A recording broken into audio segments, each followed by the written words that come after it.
Going into the 9th and penultimate round of the Biel Grandmaster Tournament, Shahriar Mamedyarov led the field by a whole point ahead of Magnus Carlsen in second. But they played each other in the 9th round. So this was Carlsen's chance to try and catch up with Mamedyarov. Only problem is he had the black pieces. The question was, how far would Magnus push it? Well, he started in an enterprising way by playing a King's Indian with black. So he's looking for a sharp struggle here. D5 would be the normal move, and then the knight goes to A5 and we have a very tense battle. But no, Shahriar wanted to play solidly and just protected his pawn on D4 with E3. Magnus thought for a little bit here, and I was expecting bishop F5, bishop G4. Came up with the move D5. That's an extraordinary idea. So we're transposing into a kind of Grunfeld, even with this tempo loss, pawn moving from D6 to D5. But this pawn on E3 blocks in the bishop, and that has great consequences because, well, black's bishops can fly in this position, but not that bishop on C1. It's a really clever move, D5. Mamedyarov exchanged and played knight E5. Queen came back. Now let me illustrate the problems that potentially white can have in this position with the pawn on E3 instead of E2. If white were to exchange and play this position, you might think, well, that's an isolated pawn. Surely white should be absolutely fine here. But in fact, black has an enormous amount of pressure on the pawn here, and if the pawn were on E2, then white would be absolutely fine with bishop E3. But this is very, very different, and suddenly white is under enormous pressure here, and it's all to do with that poor bishop on C1. So Magnus's judgment was excellent. Mamedyarov played knight C4, and the queen came back, and if pawn takes pawn, then once again white has problems with developing that bishop on C1, and black's bishops just fly across the board. A classic Grunfeld bishops there. So instead Mamedyarov pushed on. And here, if Magnus wants to play a safe move, he can play knight E5, and I think black is absolutely fine there. I'd say it's about equal. But instead, Magnus was looking to complicate, to unbalance the position. And he put his knight on B4. This was exchanged off, and the rook came to C1. So Shahriar has stabilized the position, and crucially, he's got rid of that dark squared bishop that was on C1 doing nothing. But Magnus can say, well, I've got a beautiful dark squared bishop here. And those pawns, far advanced pawns on the queen side, so it's unbalanced, and I guess that's what Magnus wanted from this position. Now, I was expecting queen d2 here, but to come to b4, but queen d3 played. That's also okay. And here Magnus played a slightly strange move. He played bishop f5. He's okay here, actually, if he plays, for example, rook b8 and goes for b5. Bishop d7 is also possible, but instead he played bishop f5, and that put him under pressure. He'd missed the move queen e3. Nice move from Mamedyarov. Wants to put the knight in on b6. Rook a6, e5. Starts to look a bit iffy for black with this wonderful center. In fact, black is still okay here, but I think at this point Carlsen was just felt very unbalanced. It just threw him because he'd missed a couple of white's moves. And here Magnus said he was intending rook e6, and he'd simply overlooked that bishop d5 is a winning move here. In fact, black is still okay if he finds bishop f8. Not a beautiful move, but actually after this, then black can eliminate the knight on d6, and in fact this endgame is tenable if we just play rook d8. And later there can be potential counterplay with the queenside majority. But instead Magnus played queen f8. And after this move, again he'd overlooked this move. A very powerful move indeed. I mean, you can see white's forces are beautifully centralized. He had to play bishop e6, just giving up the pawn on b5. So Mamedyarov was a clear pawn up. And he went for this position where there are opposite color bishops, but obviously with this kingside pawn majority, this is very pleasant, even going into endgames. So h4, nice move, because that will give the king a nice square on h2. Now I think Mamedyarov generally would like to keep the queens on in this position, but not really possible the way that Magnus played it. If queen takes a3, then this is very pleasant for white. And with the queens on the board, I think white has pretty good winning chances there. But bishop f8 played. The king tucks in the corner. That's why h4 was played. And the game simplified into this endgame, and this is where the fun starts. Obviously a highly unpleasant position for black to face, black to play, because you have no winning chances. I mean, this is such a typical Magnus position with white actually, but in this case the boot was on the other foot. It actually reminds me very much of a game that Magnus played against Sergei Karyakin in Vaikanze a few years ago. If I can just show you that very, very quickly, a quick compare and contrast. I'll get to the relevant position. Yeah, this position. This was Carlsen Karyakin from Vaikanze 2013, and Carlsen ended up winning with this wonderful double pawn sacrifice and f5 and so on, and he just had this wonderful initiative. Problem with opposite colored bishops is that you can never exchange those bishops off, and actually it gives the rook and the bishop excellent attacking chances against the king. Just bear that in mind, and let's see what happened in our game. If I can go back and get to the relevant position, which of course I've lost. Yeah, so that's where we just broke off. You can see obvious similarities. And here black has to just stay passive. Mamedyarov played, I think, an excellent game here. He played h5, and as I said, this is a typical Magnus position and a Magnus move. This pawn advance sets black some very difficult problems to solve. What do you do about that pawn? Do you just sit there? Do you advance the f-pawn, 1 square, 2 squares? Do you take it? Well, let's just have a look at a couple of things. So if f5, just trying to block out white, then h6 is a strong move, because in this kind of position, even if black takes that h-pawn, then white gets a tremendous attack. The bishop is just misplaced. And this pawn is actually just too strong, and we take on h7. f6 is more interesting, and white can play e6 as in the game. You could also take on f6 and just play this position and hope to try to get at the pawn on g6. If the king just comes up, then this is probably dangerous to leave the h-pawn.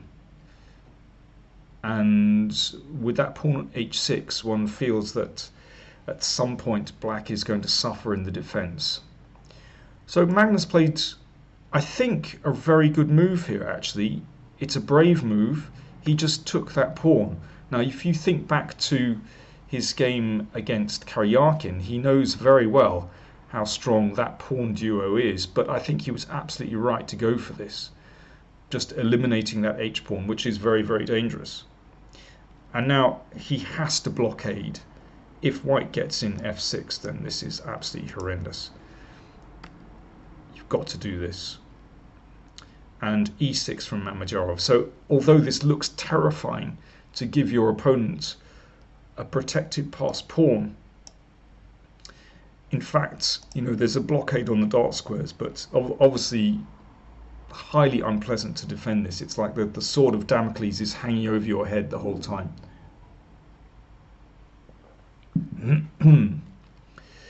Rook b3 and rook d7, so that pegs black back. That you have to hold the rook there. And now Mamedyarov switches sides and he wants to get in on the 8th rank, so he's attacking on both 7th and 8th rank, and black can't prevent the invasion here. He just has to sit and suffer, and the king wandered up the board because now there's a threat to play rook e8. So the king's staggered up, and it looks absolutely terrible for black, but in fact there is no way through for white. Still can't advance the e-pawn, and if rook h8, then the bishop drops back and that covers the h-pawn. So for the next few moves, Mamedyarov shuffled around a bit. There's certainly no harm in doing that. You're just probing, trying to find little weaknesses, and they repeated moves a couple of times.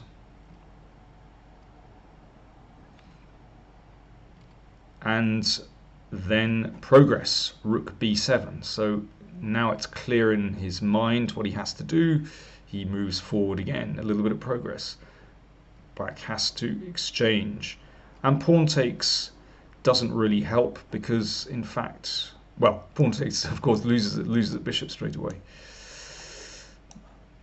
But of course you could arrange it so that you have the pawn to take with the pawn in other positions, but it just isn't very good because it would put white's rook on the wrong side. So rook d7, of course, the intention. Here Carlsen played rook a5, which is actually a losing move, although to divine that during a game is impossible. In fact, bishop f8 is the best move here, which looks odd because it allows the rook in, but first of all, the rook doesn't actually do any damage here because the bishop is on prise. So after rook f6 here, and then we can take on d5. Now in this position you can play bishop e4 and then go to take here, but incredibly, in fact, black is absolutely fine here. There's counterplay, and this is very problematic. If rook takes pawn, then the king comes up the board and you take on g3, and in fact black is all right in this position. There's sufficient counterplay. For example, here, and white even has to be sometimes a little bit careful. Those pawns aren't actually going through, and there's counterplay with the h-pawn and potentially against a white's king as well. So bishop f8 was actually the best move, although it looks absolutely terrifying. But instead Carlsen played rook a5, and here Mamedyarov played bishop c6. Incredibly, bishop c4 looks like it's a winning move, and it's very, very subtle, the differences between these moves. But let me try and illustrate why bishop c4 is a winning move. First of all, the rook attacks the bishop. So if the bishop moves, then e7. Now, normally the rook going behind the pawn is sufficient to defend, but here the bishop is on this diagonal. We play bishop e6, shuts out the rook, and black has to give up the bishop for the pawn, and that's winning.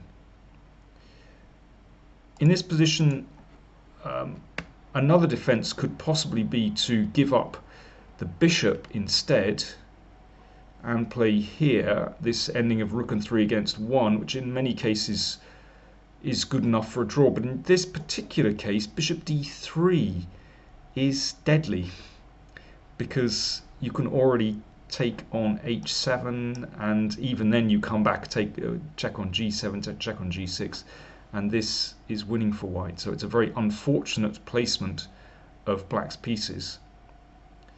And otherwise, after this move, bishop c4, it's possible to play rook a4.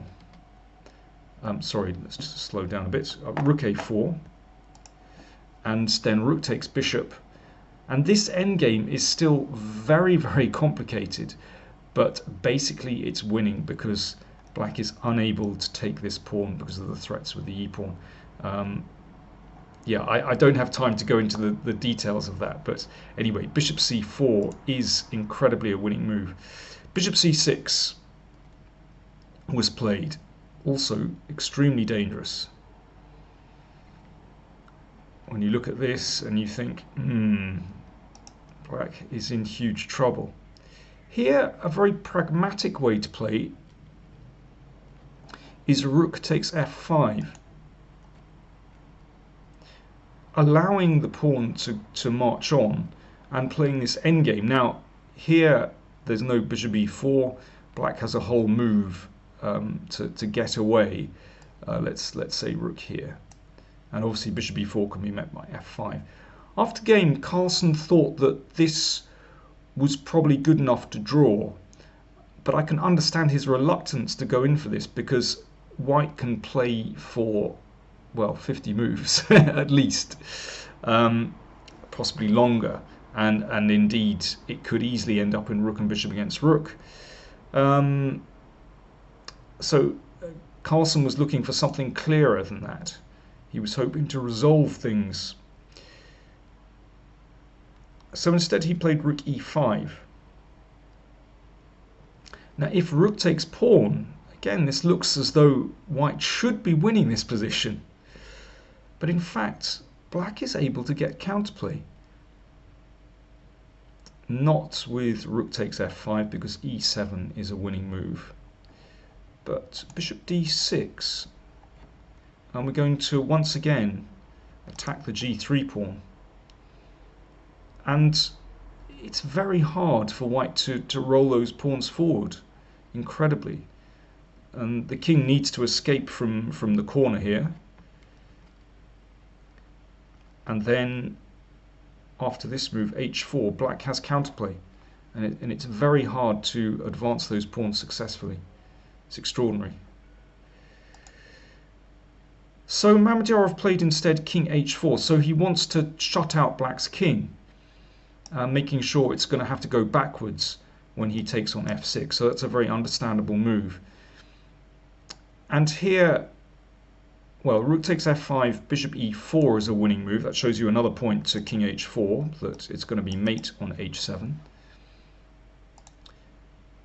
But bishop c5 is still okay for black. This was not played in the game.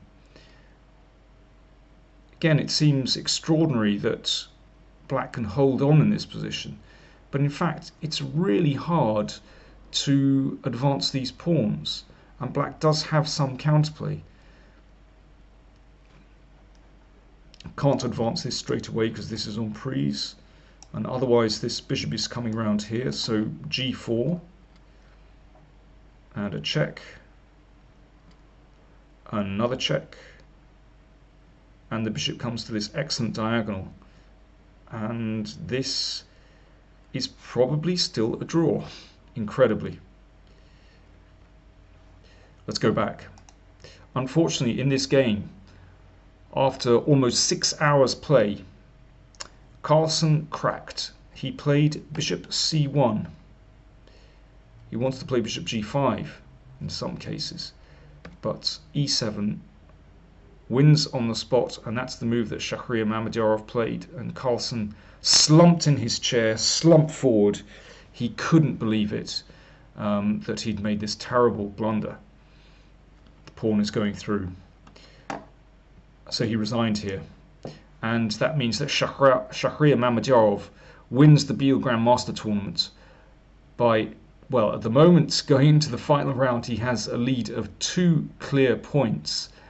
A wonderful performance. So he has 7 points out of 9, with Carlsen and Svidler on 5 points. A catastrophe for Carlsen. He overlooked, as he admitted after the game, he overlooked many of Mamedyarov's moves during the game, and that just threw him off balance completely. But full credit to Shahriar Mamedyarov, who played a superb game, and you can't underestimate the pressure that, well, both players were under, but let's not forget Mamedyarov as well, and he kept his cool, and he's played a superb tournament. So with 1 round to go, the tournament is decided, but let's see how Magnus Carlsen gets on against Nico Georgiadis today. I can imagine he might be keen to hit back straight away.